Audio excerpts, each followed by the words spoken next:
So hello everyone. Today, I'll reset the timer. So today I'll be presenting my work, which is kind of like in parallel with Saeed's work, but this time I'm focusing more on the fairness of prompt on large language models. Since we've already covered a lot about large language models and prompting in the previous talks, I'll try to skip those parts and focus more on the fairness part of my presentation. A bit more about me. Nice to meet you, everyone. My name is Jacob, and I'm currently a Bachelor of Computer Science at McGill. I'm doing the Vector AI Engineering internship this semester as a co-op, and I'm working on the large language model fairness team. Working with a few other amazing team members, including Saeed, David, Faiza, and also some professors. Professor Schwartz from UBC working on prompting stuff, and Professor Lale from York University on large language model fairness. Now that we already know, now that we've seen how promising soft prompting can be in terms of accuracy, it's kind of normal to ask whether combining large language models, which are known to be very good at accurate prediction, whether when combined with soft prompt tuning, this will give us more fair results, which is something here at Vector I believe everyone cares for. We want our predictions to be fair and equitable. So to achieve that, there are a few engineering hurdles that we need to overcome.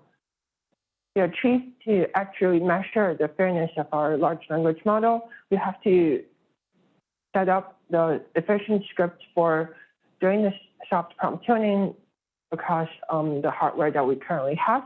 Once we have that, we have to set up the fairness script to work with those large models, which has never not been done before.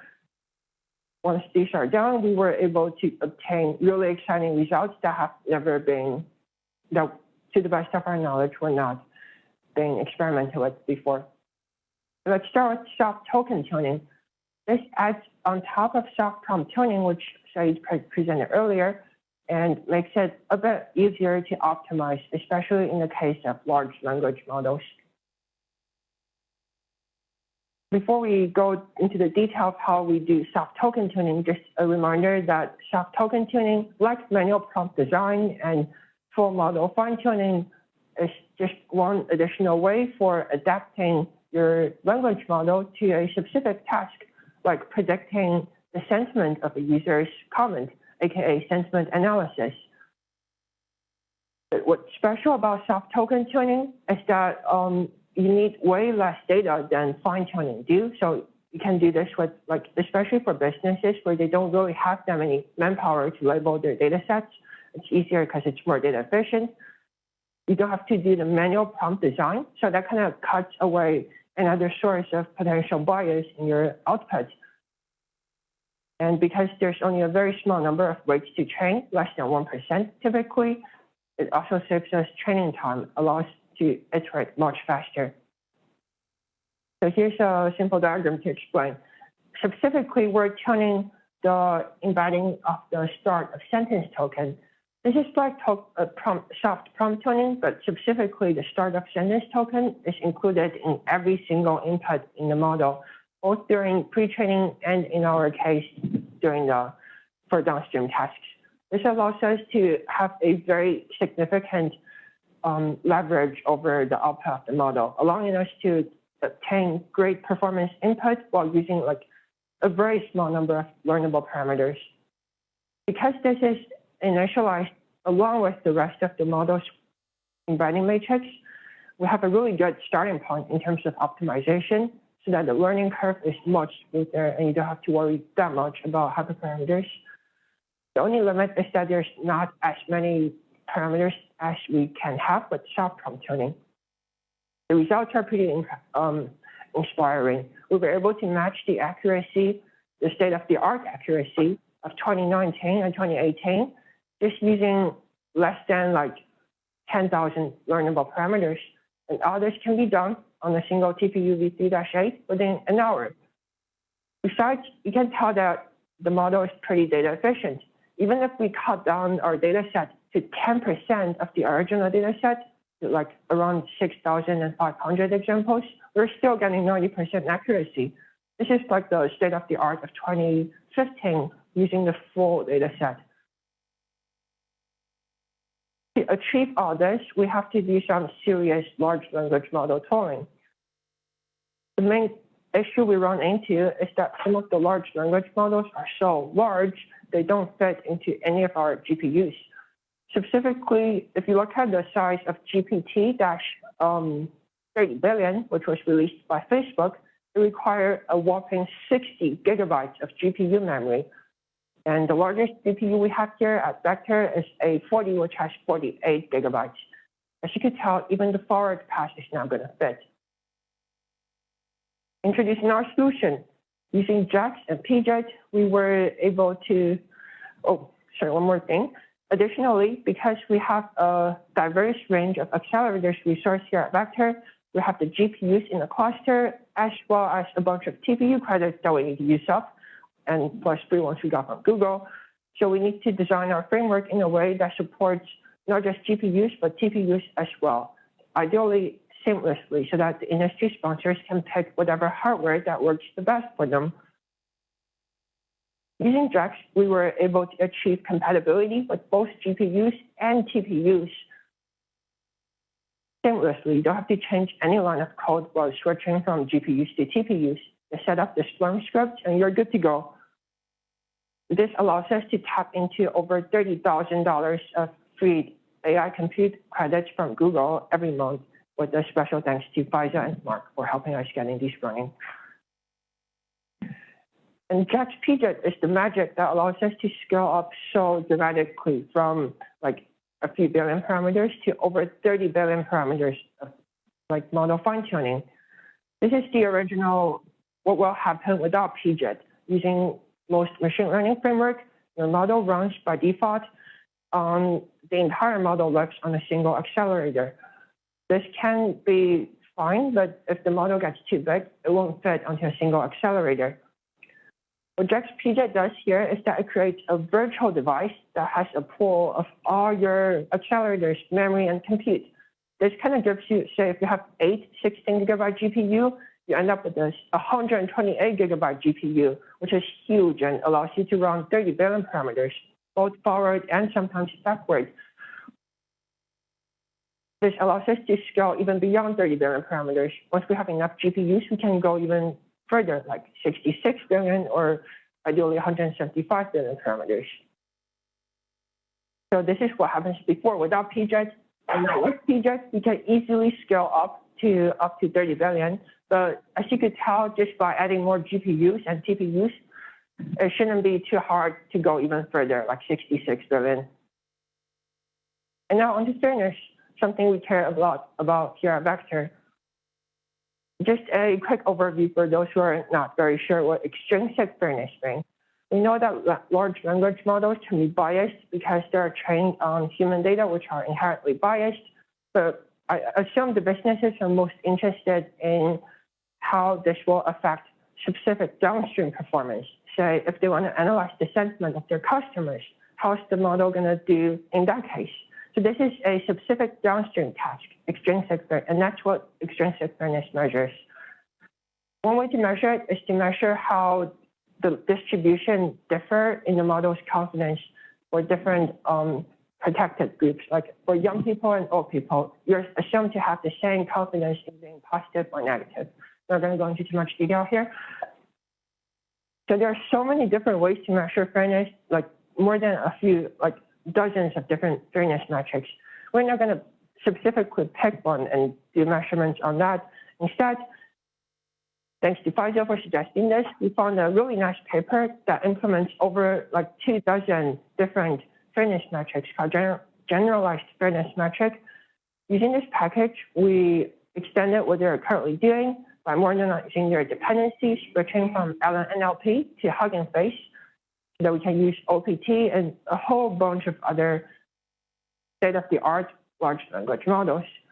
Additionally, since this package was initially designed for BERT, which is 125 million parameters, We need to do some serious engineering work like before to make it run with much larger LLMs, like 30 billion parameters, using a similar approach as described earlier.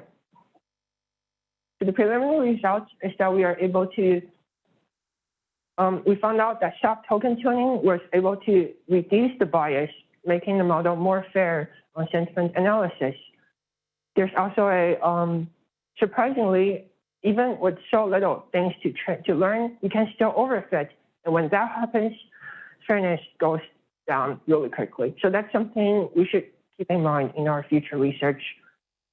This is, as promised, how fine-tuning, token tuning reduce the bias in our model. And this is what happens when you overfit. Bias shoots up again, not something you want. So the next step is to implement more fairness experiments like this, including on even larger LLMs, and also measure how the data set can impact the fairness of the result. We're also going to seek to apply more state-of-the-art technologies to improve the fairness of our LLMs. And that's all the things we have. Any questions?